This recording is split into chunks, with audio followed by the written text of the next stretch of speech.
সুপ্রিয় দর্শকবিন্দু, আসসালামু আলাইকুম। শুরুতেই জানিয়ে দেব আজকের সংবাদ শিরোনাম, তারপরে থাকবে এই নিয়ে পুরো বিস্তারিত।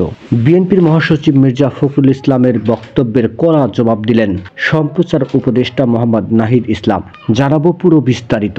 বিএনপির মহাসচিব মির্জা ফখরুল ইসলাম আলমগীরের বক্তব্যের কড়া জবাব দিয়ে তথ্য ও সম্প্রচার উপদেষ্টা নাহিদ ইসলাম বলেছেন, রাষ্ট্রপতির পরিবর্তন, সংস্কার, নতুন সংবিধান, জুলাই ঘোষণা সব ইস্যুতেই বিএনপির বিরুদ্ধে অবস্থান নিয়েছে। অথচ এগুলো কোনোটাই ছাত্রদের দলীয় কোনো দাবি ছিল না। কিন্তু দেশের স্থিতিশীলতা, বৃহত্তর স্বার্থ এবং জাতীয় ঐক্য ধরে রাখার জন্য ছাত্ররা বারবার তাদের অবস্থান থেকে সরে এসেছে। কিন্তু এর মানে এই না যে গণতন্ত্র বিরোধী, অভ্যুত্থানের আকাঙ্ক্ষা বিরোধী কোনো পরিকল্পনা হলে সেখানে আমরা বিন্দুবার ছাড় দেব। নাহিদ বলেন, আওয়ামী লীগ বিষয়ে ভারতের প্রধান দলগুলোর মধ্যে ঐক্য সম্ভব হয়েছে, অথচ বাংলাদেশ আওয়ামী লীগ বিষয়ে আমরা ঐক্য হতে পারিনি। এত হত্যা অপরাধের পরেও হায়, এই জাতি ঐক্য লইয়া আমরা কি রাষ্ট্র বানাবো? নিজের ভেরিফাইড ফেসবুক পেজে এক পোস্টে তিনি এসব কথা বলেন। পোস্টে নাহিদ বলেন, বিএনপির মহাসচিব নিরপেক্ষ সরকারের দাবি মূলত আরেকটা ১/১১ সরকার গঠনের ইঙ্গিত বহন করে। ১/১১ বন্দোবস্ত থেকেই আওয়ামী ফ্যাসিবাদের উত্থান ঘটেছিল। বিএনপির মহাসচিবের বক্তব্য, সামনে আরেকটা ১/১১ সরকার, সংসদীয় সংখ্যাগরিষ্ঠতা ও নতজানু পররাষ্ট্রনীতির ধারাবাহিকতা এবং গুম খুন, জুলাই হত্যাকাণ্ডের বিচার না হওয়ার আলামত। ছাত্র এবং গণ অভ্যুত্থানের নেতৃত্বকে মাইনাস করে পরিকল্পনা ৫ই আগস্ট থেকেই শুরু হয়েছে। ৫ই আগস্ট যখন ছাত্র জনতা রাজপথে লড়াই করেছে, পুলিশের গুলিতে আহত হয়েছে, তখন আমাদের আপোষ কর্মী অনেক জাতীয় নেতৃবৃন্দ ক্যান্টনমেন্টে জনগণকে বাদ দিয়ে নতুন সরকার পরিকল্পনায় ব্যস্ত ছিল। ৫ই আগস্টে ক্যান্টনমেন্টে যেতে অস্বীকার জানিয়ে তিনি বলেন, আমরা ৩রা আগস্ট থেকে বলে আসছি, আমরা কোনো প্রকারের সেনা শাসন, জরুরি অবস্থা মেনে নেব না। আমাদেরকে বারবার ক্যান্টনমেন্টে যেতে বলা হলেও আমরা যেতে অস্বীকার করি। শেষ পর্যন্ত বঙ্গভবনে আলোচনা ও বার্গেনিংয়ের মাধ্যমে ডক্টর মোহাম্মদ ইউনূসকে প্রধান অন্তর্বর্তী সরকার গঠনের সিদ্ধান্ত হয়। আমরা চেয়েছিলাম ফ্যাসিবাদ বিরোধী রাজনৈতিক দলগুলো ও নাগরিক সমাজের সমন্বয়ে একটা জাতীয় সরকার। জাতীয় সরকার হলে ছাত্রদের হয়তো সরকারে আসার প্রয়োজন হতো না। জাতীয় সরকার অনেক দিন স্থায়ী হবে, এই বিবেচনায় বিএনপির জাতীয় সরকারের কাজ রাজি হয়নি।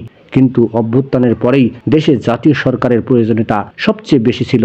অথচ বিএনপি সরকারের কথা বলেছে সামনে নির্বাচনের পরে। নিরপেক্ষ সরকার নিয়ে জুলাই আন্দোলনের অন্যতম এই সমন্বয়ক বলেন, ছাত্ররা এই সরকার এবং বিদ্যমান বাস্তবতার একমাত্র ফ্যাক্টর, যেটা ১/১১ সরকার থেকে বর্তমান সরকারকে সম্পূর্ণভাবে আলাদা করে। বিএনপি কয়েকদিন আগে -2 এর আলোচনা করলেও এখন ক্ষমতায় যাওয়ার পথ সুগম করার জন্য নিরপেক্ষ সরকারের সামনে আরেকটি ১/১১ সরকারের প্রস্তাবনা করছে। তিনি বলেন, এই ধরনের পরিকল্পনা গণতন্ত্র ও জাতীয় স্বার্থের বিরুদ্ধে যাবে। ছাত্র জনতা কোনোভাবেই এটা মেনে নেবে না এবং আমি মনে করি এটা বিএনপির বিরুদ্ধে ষড়যন্ত্র।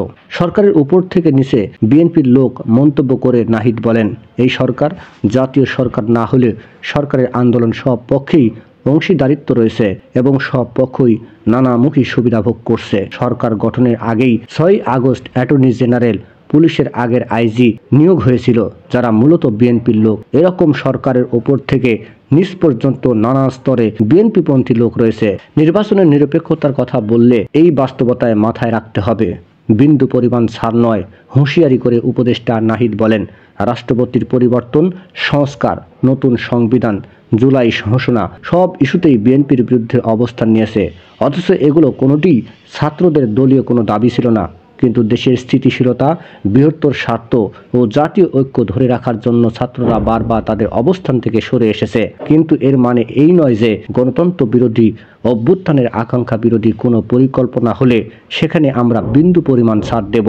তিনি লেখেন, আওয়ামী লীগ বিষয়ে ভারতের প্রধান দলগুলোর মধ্যে ঐক্য সম্ভব হয়েছে, অথচ আওয়ামী লীগ বিষয়ে আমরা ঐক্যমত করতে পারি নাই। এত হত্যা অপরাধের পরেও হায়, এই জাতি লইয়া আমরা কিভাবে নতুন রাষ্ট্র বানাবো। বাংলাদেশকে দুর্বল করার সহজ কারণ, বাংলাদেশকে সহজেই বিভাজিত করা যায়। এদেশের বড় বড় লোকেরা অমূল্যে বিক্রি হওয়ার জন্য প্রস্তুত থাকে। তিনি বলেন, বিএনপির প্রতি আহ্বান জানিয়ে নাহিদ ইসলাম বলেন, আমি মনে করি না সমগ্র বিএনপি এই অবস্থান গ্রহণ করে, বরং বিএনপির কর্মী সমর্থকদের বড় অংশই অভ্যুত্থানের আকাঙ্ক্ষায় বাস্তবায়ন চায়। বিএনপির দেশপ্রেমিক ও ত্যাগী নেতৃত্বকে আহ্বান করব, ছাত্র জনতার অভ্যুত্থানের বিরুদ্ধে না গিয়ে ছাত্র জনতার সাথে বৃহত্তর ঐক্য ও সংহতি পথ বেছে নিতে।